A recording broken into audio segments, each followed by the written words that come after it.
CTSNet friends, my name's Joel Dunning. I'm here in London, as you can tell, with another action-packed podcast. We've got loads for you. We've got articles on repair or replace for an aortic root in a dissection. Hans Schaefer's publishes a wonderful series of aortic replacements. We've got 3 brilliant videos, total anomalous pulmonary venous drainage by our very own Sami Syed, tricks for redo roots, and a really gory Hydatid cyst. So stay tuned, I'll explain while I'm here, and let's get going with the podcast.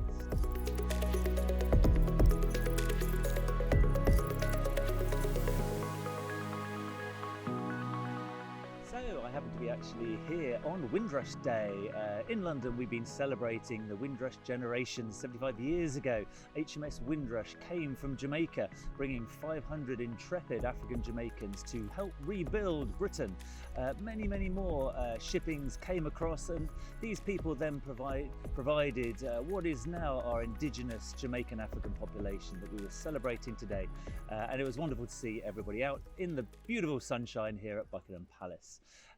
But we have got a lot of cardiothoracic surgery to get through, so let's get straight stuck in. Let's tell you about some of our favourite papers for this week. So the first one that really took my attention was one in the Annals of Thoracic Surgery this month. It's called Aortic Root in Acute Type A Dissection, Repair or Replace. This is by Badia Arabkhani and Robert Klaus from Leiden University Medical Centre. And the question they were setting was, in an aortic dissection, should you do a complete valve-sparing root replacement or a Bentals, or you should just replace the ascending aorta? So a more maximalist approach or a more minimalist approach? And they looked through 299 patients, one away from 300, from 1992 to 2020. And what they found is that 10-year mortality was lower if you did more for the patient, and that was do a Bentals, do a valve-sparing root replacement, but address the aortic root. Only 32% died in 10-year follow-up versus 52% if you just did an ascending aortic replacement. There was lower reoperation rates. Well, that would probably be logical, wouldn't it, really? But it was 14% versus 23%, and the early mortality was no different. In fact, the early mortality was 22% in the just replacing the ascending aorta versus 15% in the root replacement group, partially reflecting the fact that they have moved almost entirely over to the more invasive technique for reasons of getting longer 10-year mortality. So well done them.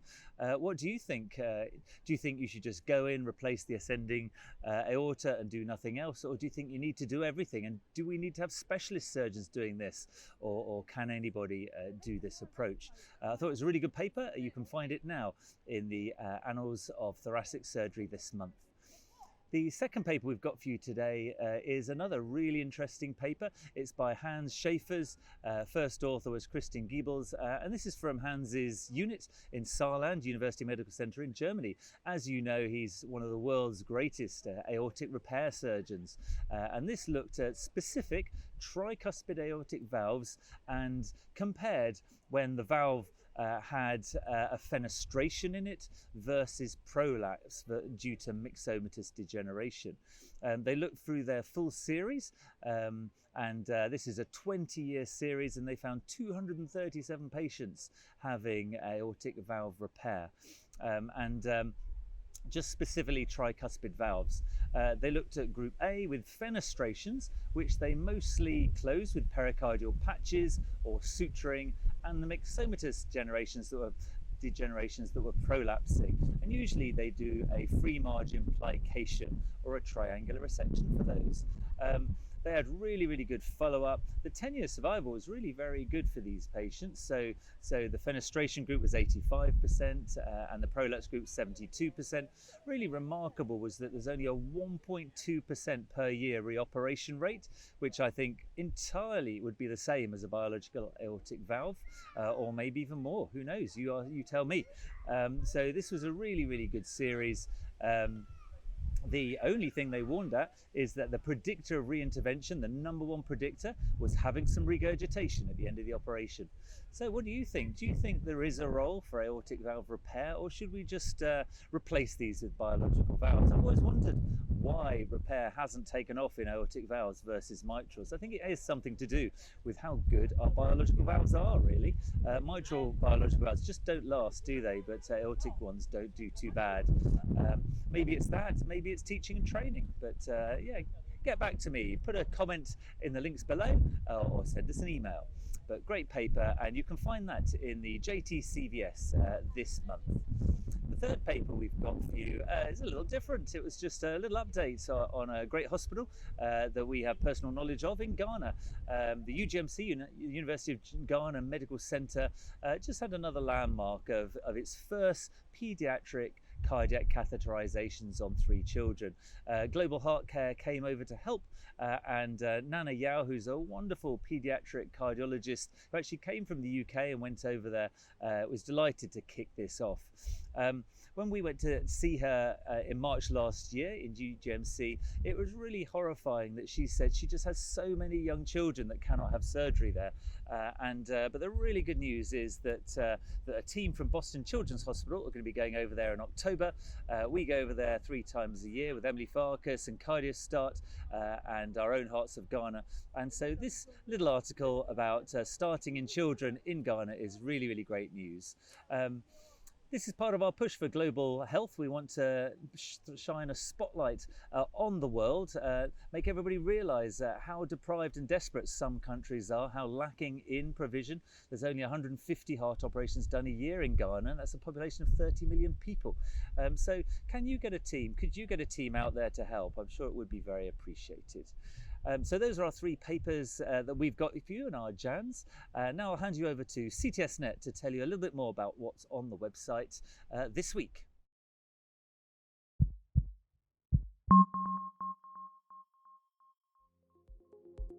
Submissions are now open for CTSNet's annual Innovation Video Competition.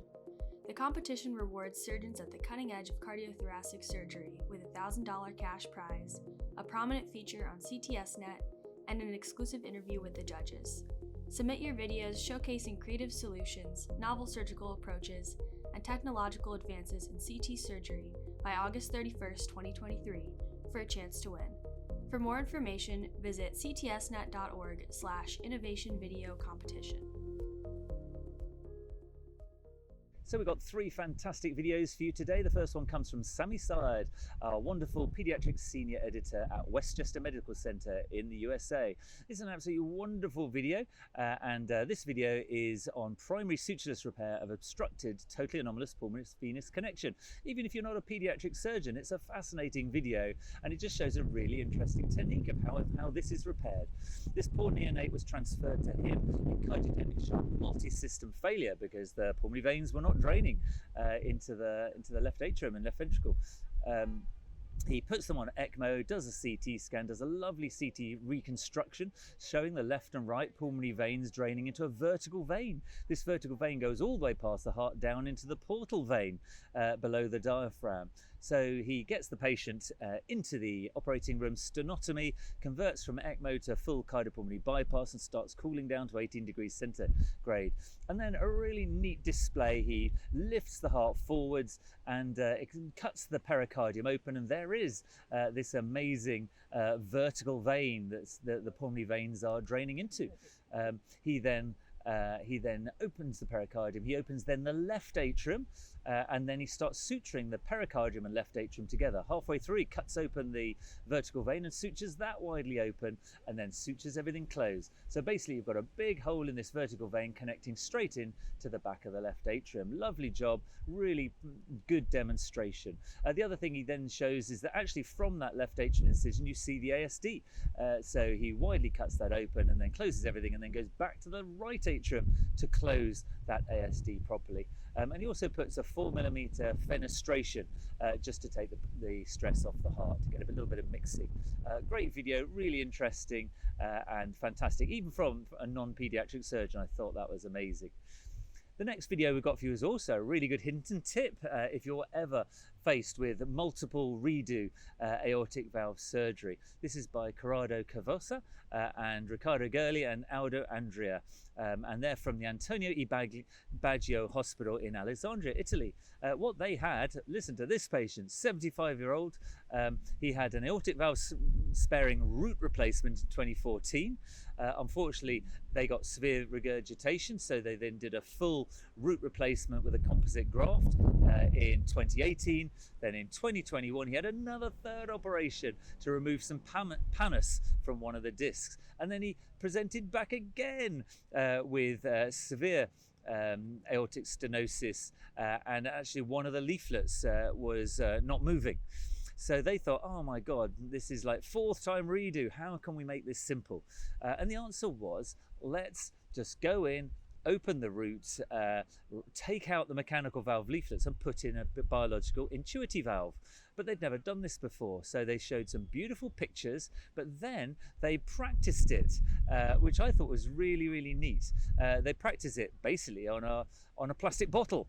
They stitched a St. Jude mechanical prosthesis, the exact size that the patient had on, and then they took an exact intuitive valve, 4 millimeters smaller, which fits perfectly. They then practice breaking the mechanical prosthesis, inflating the intuitive valve, and then putting it in on a bottle.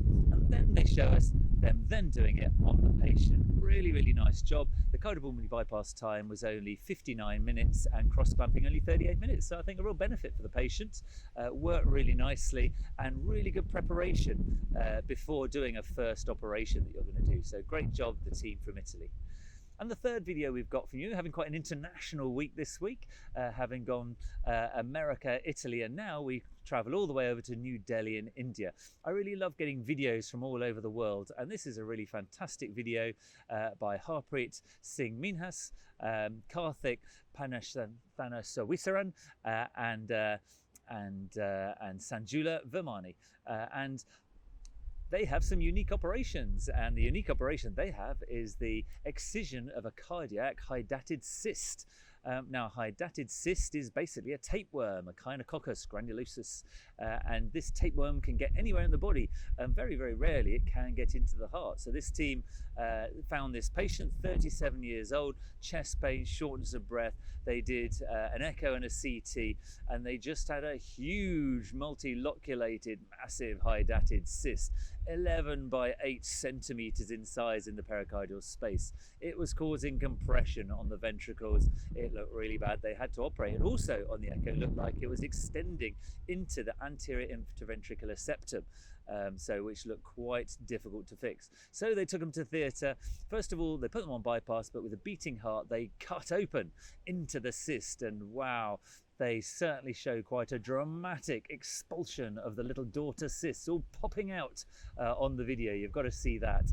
And then as they were doing that, they did a TOE and they found there was still more cysts in the heart. So they opened the right ventricular cavity, they found a cyst, and then they found a big hole going from the right ventricle out into that cystic cavity. So they had to suture that. They then tested that to see that it was okay, sutured the pericyst closed, and the patient was fine. They had perioperative albendazole, and they tell us that the patient's doing really well on post-operative follow-up. So really interesting video, very different, and quite an eye-opener. So coming to events around the world, remember in just a few days' time, June the 29th, there's the BARTS AortoVascular Symposium.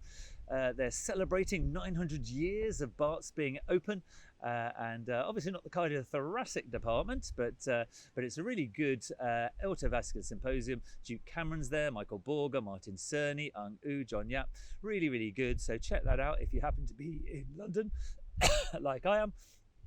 The second webinar, which is really great, we're very proud at CTSNet to be presenting a joint webinar, ECPR, Building the Team for Success. This is a joint webinar with the ASAIO journal. The editor-in-chief of this journal is Mark Slaughter, and he's one of the co-hosts, together with Adam Protos and moderator Ashok Kumar. And it's going to be really good. Indications, technical pearls, infrastructure, building an ECPR team, outcomes. But the best thing is you can register for it right now for free and watch it whenever you like, either live or later. So it's going to be on Thursday, July the 13th. At 2 p.m. US time, which is 8 p.m. in the UK. So click on the show notes below and you can register immediately, completely free. And if you're interested in that, it's a really great interactive webinar. So that's what's happening around the world today. Just to finish up, two things. Where is Diego? Diego, the world roving thoracic surgeon, has left Germany last week and gone to Lisbon to do a really great UMIX cadaver course for uniportal VATS and RATs. They did live cases, uniportal RATs as well. And then, if that wasn't enough that week, he also did a webinar for the AATS with Tom D'Amico, Gaetano Rocca, and Paula Ugalde. So great job. He's been busy, and he's now going back to Germany to Potsdam, where they're going to be doing their uniportal VATS and RATs course on the 29th to the 1st of July. And finally, I thought, what should we do for an honourable mention in this day of Windrush Day? Well, I thought across, it's 75 years since Windrush, but it's actually the 80th anniversary of the Blaylock Tausig Shunt. And this is very appropriate because a lot of people have highlighted also that the Windrush generation was not treated as well as it should have in the UK, and that's really quite analogous to Vivien Thomas. So as some of you may know, Vivien Thomas, he was from very humble beginnings. He was in fact a humble carpenter's son. He was African American, and he really wanted to be a doctor. He was clever as well, but he wasn't able to do that. So instead he took a job in the animal labs in the Johns Hopkins University Hospital. And that was the same time when Helen Tausig asked Dr. Blaylock, could you help with blue babies? And Blaylock went to the dog lab, and then Vivien Thomas created hypoxic circulation models.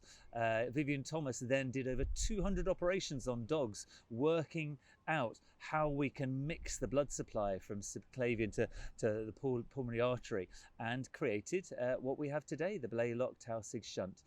This was marked massively around the world. It was heralded as a massive treatment of pulmonary stenosis with pulmonary atresia, but he wasn't at that stage recognised. It took 30 years before he was finally awarded an honorary degree. And of note, I didn't actually know this, but now officially a BT shunt is called a Blaylock Thomas Tausig Shunt. So that's our honourable mention today, Dr. Vivien Thomas, the African American.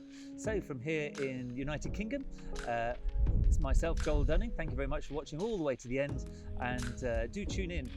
I think we're going to have a little mini break. We're going to have a little recorded mini session because it is Independence Day over there, where you celebrate throwing us out of America.